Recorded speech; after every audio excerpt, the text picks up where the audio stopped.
Howdy folks, hope you've all had a great weekend and welcome to another episode of Mingles with Jingles. So, I completed the Red Dead Redemption 2 video series, which has left a bit of a gap in my video schedule. I thought to myself, you know what, because I'd never played the original Red Dead Redemption because it was a PlayStation 3 exclusive in the same way that Red Dead Redemption 2 was a PlayStation 4 exclusive, so I went to see if I could actually get a hold of it. And if you have a PlayStation Now subscription, you can actually stream it for free on your PlayStation 4. Well, it's not free. It's included in the price of the PlayStation Now subscription. The only problem is because you're streaming it, it's a little jerky. There's a bit of screen stutter. So I thought to myself, I'll go ahead and, it can't be that expensive. And I went to have a look for it in the PlayStation Store, and yep, sure enough, the original Red Dead Redemption, £7.49. I thought, absolute utter bargain. Bear in mind, this is a PlayStation 3 game that you can stream and play almost flawlessly on a PlayStation 4 if you have the PlayStation Now subscription. So I went and bought it, and I couldn't play it on my PlayStation 4 because it's PlayStation 3 only. How is this possible? I don't get it. I can play it, I can stream it on a PlayStation 4, but I can't install it on a PlayStation 4. How do you fuck that up? I just... doesn't make any sense. And in case anybody out there is thinking, well, we wouldn't mind seeing you play it anyway. I mean, it's still a very, very good game. And we can put up with a little screen stutter and a little choppiness. Well, if only that was all you had to worry about, because you can't actually record whatever you're playing on the PlayStation 4 if it's being streamed over the PlayStation Now network. So, like I said, I have a bit of a gap in my recording schedule. And I have been keeping my eyes open for hot new console releases. Stuff that's exclusive to the consoles that, if not for me playing them and putting videos of them out on YouTube, all you glorious card-carrying members of the PC gaming master race would never get to see. Days Gone came out a couple of months ago. I got it, played it. It's not bad. It's a sort of post-apocalyptic zombie survival game where you ride around on a motorbike in the wilderness, and it's not bad, but it never really grabbed me. And then I had a look at the upcoming PC release schedule for the next couple of months, and holy shit, there is some good stuff coming out on the PC over the course of the next 2 months. Now, a lot of these upcoming titles are also available on the consoles, but if I've got the choice between playing something on the PC or playing it on the console, I'm going to play it on the PC, because, well, it's just better. So, coming out on September the 10th, Gears of War 5. Obviously, a multi-platform release, coming out on consoles, also coming out on the PC. Unfortunately, the Gears of War games, they never really grabbed me either. I played the first one, and I just didn't think it was very good. It reminded me a lot of Halo when Halo first appeared on the PC, because I just didn't get what everybody was excited about Halo for either. I mean, I appreciate that the design of the vehicles and the characters was fantastic, but actually playing the game, and this is an issue I had with Gears of War as well, was tedious as all hell. I mean, you would have a corridor section, followed by an open world section, followed by the same corridor section, followed by the same open world section, followed by the same corridor section, followed by the same open world section, except this time in a vehicle, followed by the same corridor section. And this would go on for hours until you got a boss fight. And then he would have the same corridor section. That was Halo, the original game. Gears of War was, to me at least, kind of like that. I just really didn't see what everybody was getting excited about. Nevertheless, if the Gears of War franchise is your thing, the 5th game in the series is coming out this month, 10th of September. 3 days later, on the 13th of September, we're seeing the 3rd installment in a game franchise that I absolutely adored and have spent countless hours playing and enjoying. Borderlands 3. Unfortunately, it's an Epic Store exclusive for the first 6 months of its release, so I guess I'll see you in March, just in time for my birthday. Anyway, moving along swiftly. No, seriously, I mean it. I'll wait 6 months until it comes out on Steam. I'll get it for myself as a 50th birthday present, And I have no doubt I will play it and thoroughly enjoy it. And the reason I'm going to wait 6 months is because Randy Pitchford can just kiss my ass. The depth of the man's greed knows no bounds. I mean, it's Borderlands 3. It's going to sell in the millions anyway. There was no way Gearbox were ever going to lose money on Borderlands 3. But just making all of the money in the world on the sales of Borderlands 3 isn't enough for Randy Pitchford. No, he wants to make all of the money in the world and then take a massive payoff from the Epic Games Store into the bargain. Well, he can kiss my arse. And I hope more people refuse to buy it from the Epic Games Store because, and this may not be a popular opinion, but it's the only one I have, so tough luck, this whole exclusivity shit needs to stop. So, no Gears of War 5 for me, and, well, for the next 6 months at least, no Borderlands 3, so what else do we have to look forward to? Well, actually, quite a bit. Also, coming out on, I believe, the 10th of September is another new game that, well, until I mentioned to Rita that I was done with Red Dead Redemption 2, and she said, well, why don't you take a look at Greedfall, a game I'd never heard of, from a developer and a publisher that I'd never heard of. I don't know how this one slipped under my radar, but it's actually looking pretty good.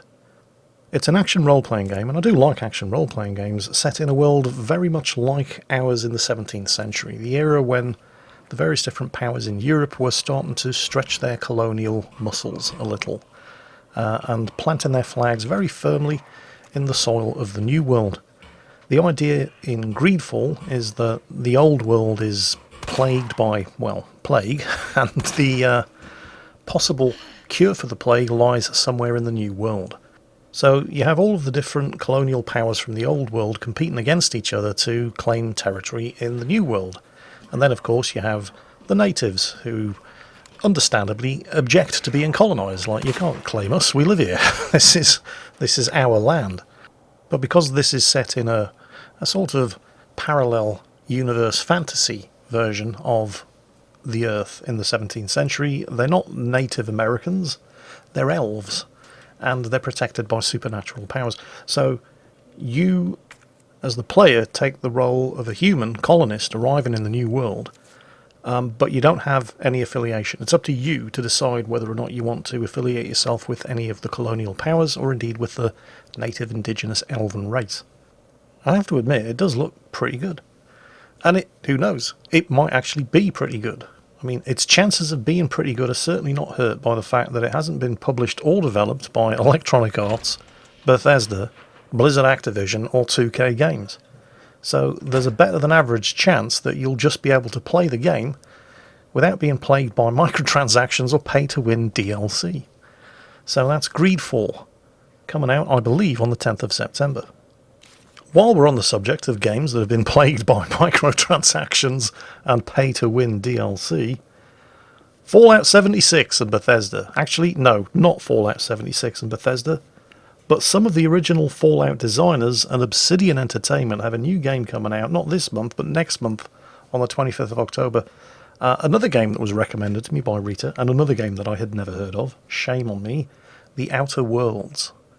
Looking at the launch trailer of this game, and I'll put links down below in the video description to all of the games that I'm talking about in this week's episode of Mingles with Jingles, but looking at the launch trailer of The Outer Worlds, it's kind of like what you might expect to see. If early on during the development of Fallout they decided to have a break and sat down and binge-watched every episode of Firefly, that's the best way I can describe it. It does look very much like a Fallout game. I think they may even be still using the same graphics engine, but it's definitely got that sort of Firefly feel to it, with more than a hint of Borderlands in there as well. Now, that might be a really, really good thing. It might be a really, really bad thing, depending on what you feel about Firefly and Borderlands, but it's definitely got me interested, and I'm absolutely going to be having a go with it. Now, something that I am probably not going to be having a go of, unless any of you guys can give me a reason to in the comments, for reasons that I've already covered in this video, is Halo, the Master Chief Collection. Apparently it had a bit of a disastrous launch on console, but it's also coming to PC. No actual release date for it yet, although it is coming out in 2019. You can pre-order, well, actually you can't pre-order, but you can add it to your wish list on Steam. But it's coming out in 2019, and there isn't much of 2019 left, so sometime soon. Basically, it's a sort of remastered edition of 6 of the Halo games. And like I said, I never really got what was so great about Halo, because certainly in the first PC release of the original Halo, it was boring and repetitive as fuck. I mention it here not because I care, unless somebody can give me a reason to in the comments, but because it is a massively popular game franchise. And if you have a PC and you're interested in Halo, the Master Chief Collection at some point in 2019, and there's not a huge amount of 2019 left, but it is going to be available. And you can add it to your Steam wishlist, so you don't have to miss it whenever it does come out. Speaking of games that I really didn't expect to care about, October the 25th sees the release of Call of Duty Modern Warfare. Hang on a minute. Surely you mean October 25th, 2007, because, you know, it's a 12-year-old game. Well, Activision aren't explicitly calling the October 25th release of Call of Duty Modern Warfare a remake. They're calling it a reimagining, which is, it's a remake. It's a remake of the 12-year-old Call of Duty Modern Warfare. But the thing about the original 2007 Call of Duty Modern Warfare is an absolute masterpiece of games design. It still holds up even today. And it doesn't look that bad either. And, I mean, it's been a really long time since I cared about a Call of Duty title. I mean, they're kind of getting a bit tired. There's only so many times you can tread the same ground, churning out what is basically the same thing. I mean, you know, they tried. I remember Call of Duty Modern Warfare 2. They tried to subvert your expectations by setting you up with the same kind of beats that you experienced in the original Call of Duty Modern Warfare, and then doing the opposite thing. And, oh, that was kind of clever for a few minutes. You know, it's a bit like watching Terminator Genesis, and then, you know, Sarah Connor turns up and yells to Kyle Reese, "Come with me if you want to live." And you think, oh, that was clever. I see what they did there. They flipped it on its head. But then, after the novelty wears off, you realise that you're just watching a complete and utter load of bollocks that makes no sense whatsoever, with some deeply uninteresting and hateful characters. And that's kind of what the Modern Warfare games became. So I'm actually quite keen to see them go back to the classic original and redo it for modern technology. I'm almost certainly going to be giving it a go. Now, if this interests you and you don't want to wait until the 25th of October, there is an open beta for PC, Xbox One and PS4 on the 21st to the 23rd of September. Although if you have pre-ordered, there are various different closed pre-order betas available. I think the earliest one is for PlayStation 4 pre-orders, and with that you can actually have a go as early as the 12th of September. But I'm more than content to just wait until the 25th of October when the game's actually released. Interestingly, they have confirmed, for those of you who are into the multiplayer aspect, that there will be crossplay between console and PC. Everybody will be playing on the same servers. But it's a single-player campaign that I'm most looking forward to, and I'm actually quite surprised that a new Call of Duty game even has a single-player campaign, given how popular Battle Royale game modes have been lately. But it's definitely got a single-player campaign, so I am almost certainly going to be playing the shit out of that come the 25th of October. November 15th sees the release of Star Wars Jedi Fallen Order. There have been a couple of gameplay trailers. It's developed by Respawn, who were responsible for Titanfall and Apex Legends. So they have a pretty good pedigree, but it's being published by Electronic Arts. And, I mean, I've watched a couple of gameplay trailers. On the plus side, its original trilogy, I believe it's set shortly after the events of Star Wars A New Hope. So none of that prequel bollocks. And the gameplay doesn't look too bad, but once again we get to the elephant in the room. It's being published by Electronic Arts. Based on the trailers that we saw prior to release, the gameplay in Anthem looked pretty good. The gameplay in Star Wars Battlefront 2 looked pretty good. And I have absolutely no doubt that somehow Electronic Arts will find a way to fuck up a good thing. Because that's what they do. So, again, I mention it here because apparently some of you out there have no issues with putting money in Satan's pocket. So, however, I'm going to give this one a hard pass because I don't give money to Electronic Arts. It doesn't do to just encourage them. But for those of you who have absolutely no morals and are desperate to see whether or not Electronic Arts are actually capable of pushing out a good Star Wars game for the first time ever, Star Wars Jedi Fallen Order coming out in the middle of November. Also coming out in the middle of November, I believe November 22nd is the official release date, Doom Eternal. Yep, the Doom Marine, fresh from a vacation on Mars, is apparently now battling hell on Earth itself. I mean, what can you say? It's Doom. It's the very definition of a first-person shooter, because that's all that there is to it.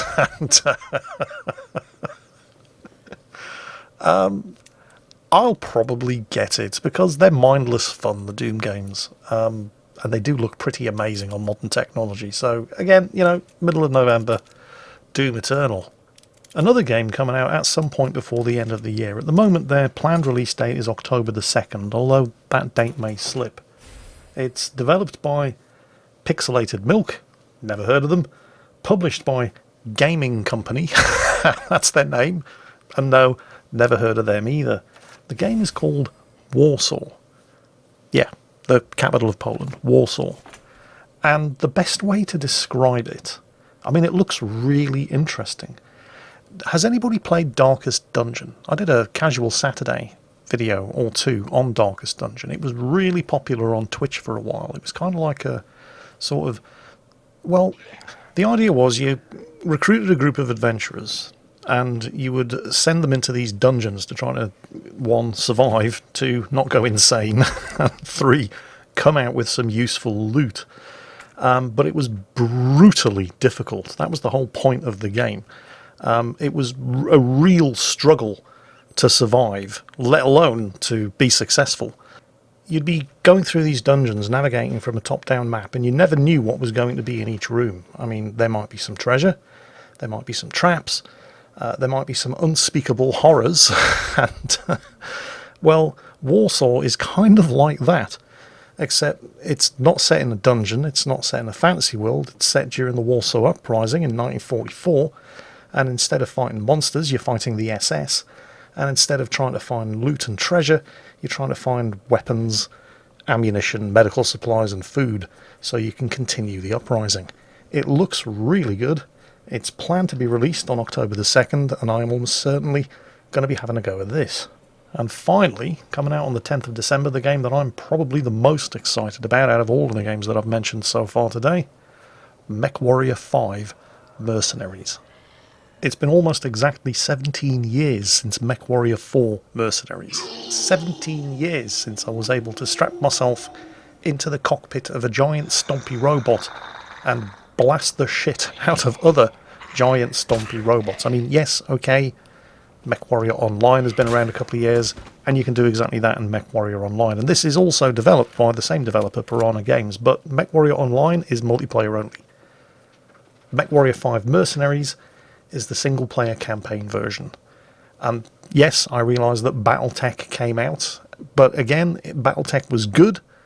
I really enjoyed playing Battletech, but it was different. It was a strategy game rather than a... Can you call it a first-person shooter if you're inside a giant 100-ton machine of death? I think you can, yeah. But that's basically what we've got to look forward to on the 10th of December. A single-player story campaign version of Mechwarrior Online. 17 years after Mechwarrior 4, we're finally getting Mechwarrior 5. And yes, I will be playing it. So, I can remember this time last year, looking forward to what was coming out for Christmas 2018, and there was nothing. I mean, absolutely nothing. Most of the big releases weren't coming out in time for Christmas. They were coming out in January and February, and the biggest thing that we had to look forward to back then was Anthem, and look how that turned out. I mean, We'd already had Fallout 76, and, well, that was a massive dumpster fire. This year, however, we've got some really impressive titles to be looking forward to. Well, we have some titles that have the potential to be really impressive.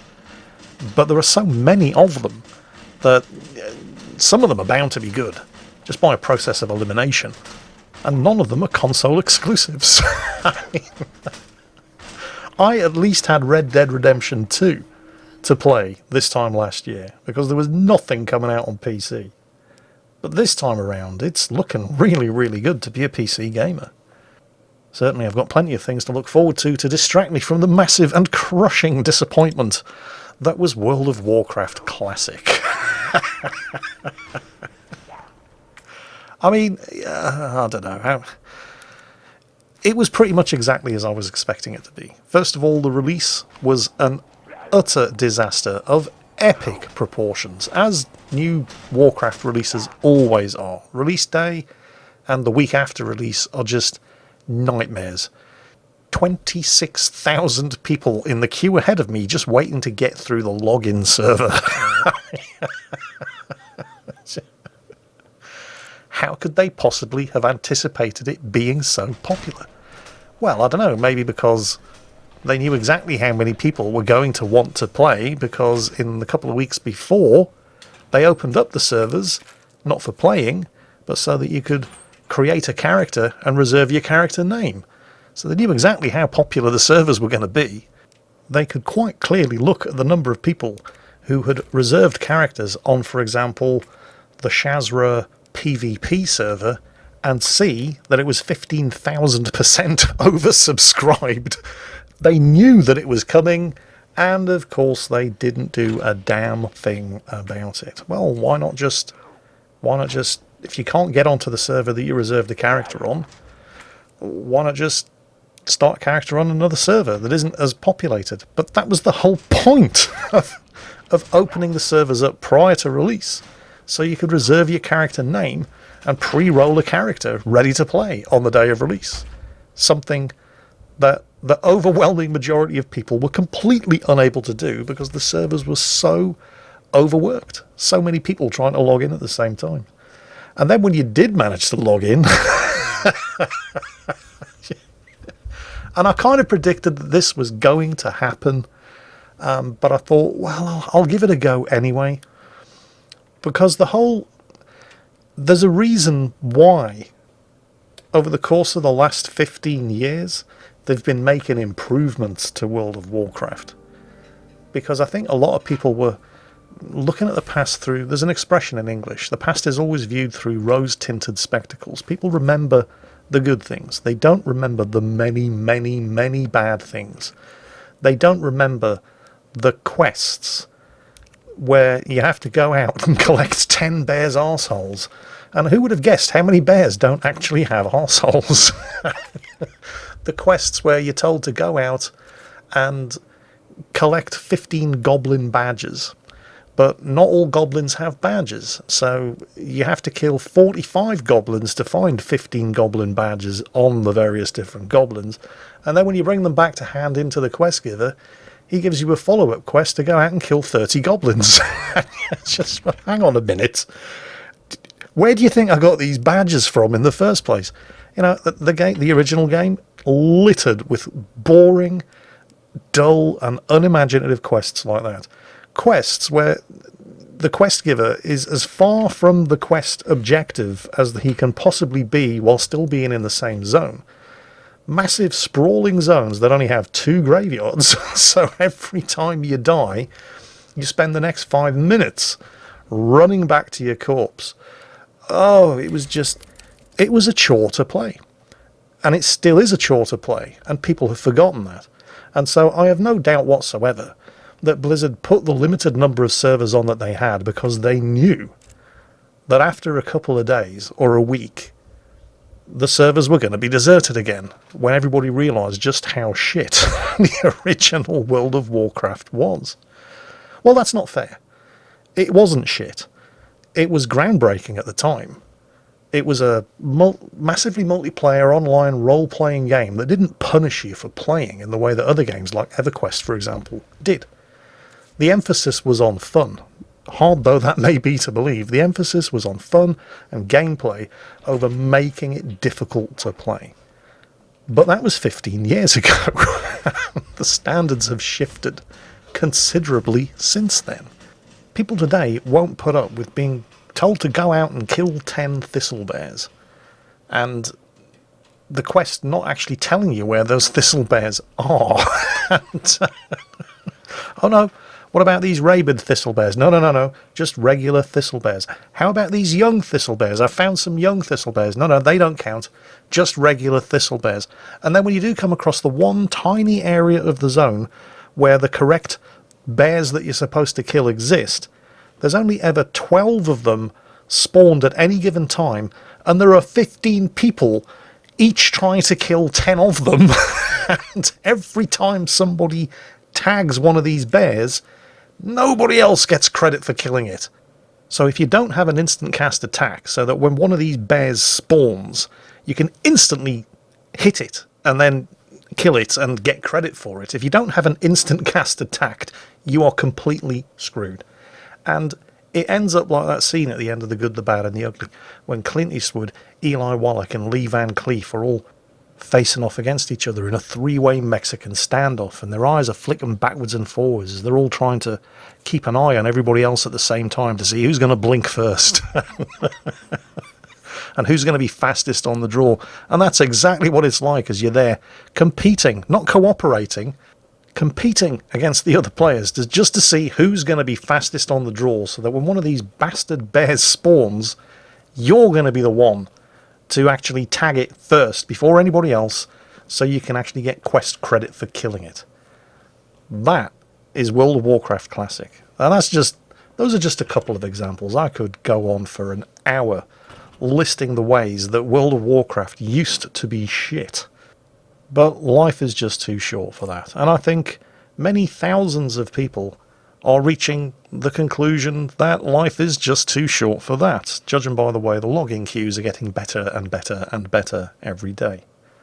However, it does have to be said in its defense that World of Warcraft Classic does have one major plus point over the current retail version, the modern, 15 years later, version of World of Warcraft.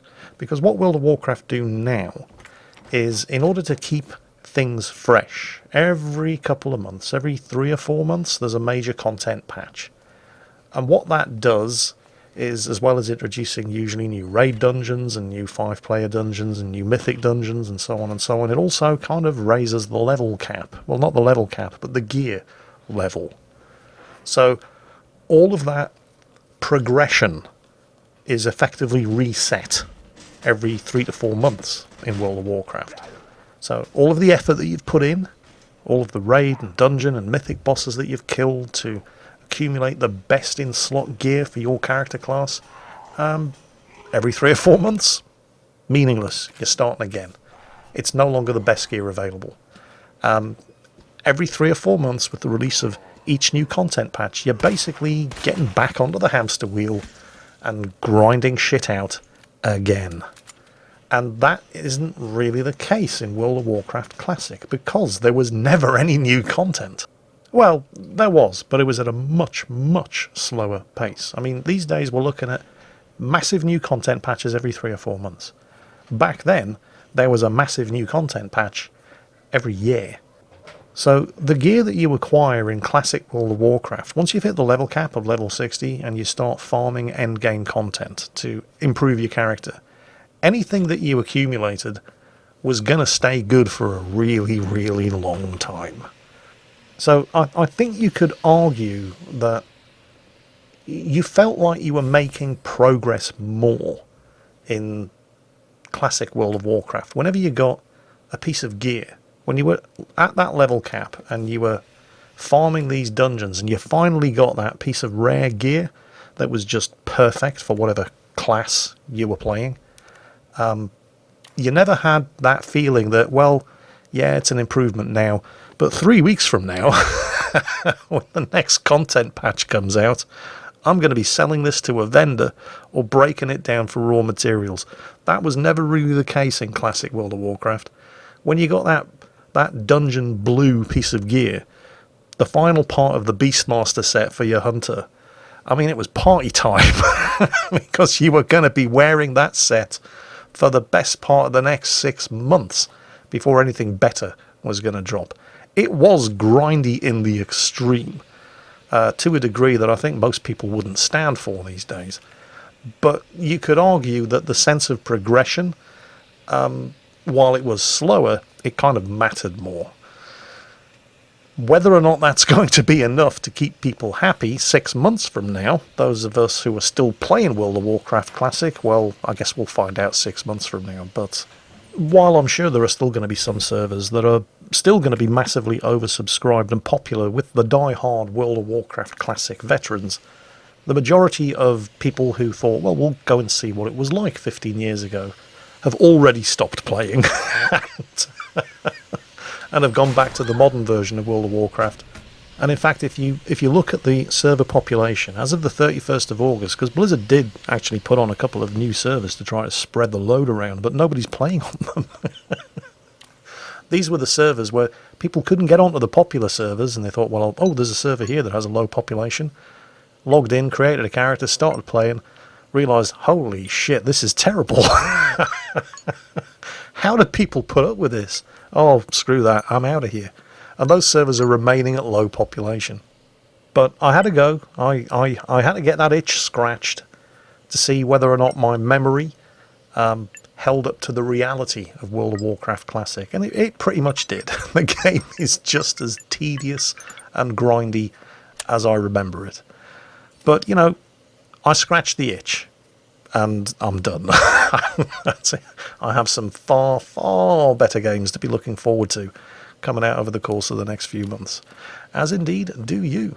And you'd be delighted to hear none of them are console exclusives. Anyway, that's it for this week's episode of Mingles with Jingles. I hope you've enjoyed it. I hope it's given you something to look forward to. Don't forget to check the links down below in the video description to all of the games that I've covered in this week's episode. And as always, take care, and I'll catch you next time.